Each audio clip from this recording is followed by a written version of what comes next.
vocabulary. Let's have a quick word with Frank now, who got in touch with the programme. Morning to you.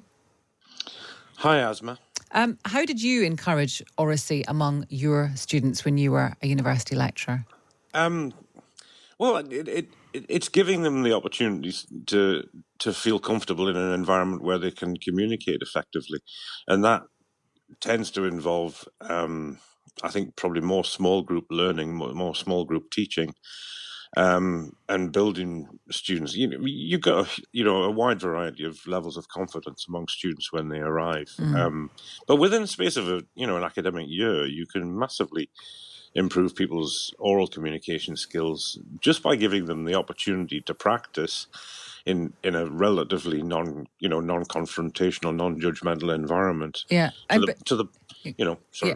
But Keir Starmer wants to do this much earlier on in the process, because presumably by the time you get to university or college or whatever, I mean, some of those people who weren't taught this in the beginning won't even have got there. They'll have dropped out. I think you're quite right. Yeah. And in a secondary school situation, it is going to be, it won't necessarily be in smaller groups. Do you think it can still be effective in a school setting? And I think they should be embedding essential life skills in the curriculum, and that will involve more small group learning. And if they want to do that, they're going to have to spend more money and employ more staff, and they also need to make sure that students take part in extracurricular activities, which have been heavily damaged. I think it's only about 36% of students who take part in any extracurricular activity, and those sort of things are confidence building. Yeah. Well, team sports, etc. I suppose that kind of thing. People have been getting in touch about that. Just very quickly, Frank, when you were at school, did you get an opportunity to? Were you encouraged to speak in front of the class, to be fluent and clear? I came from I was the first person to go to university from my school. My father left school at 14.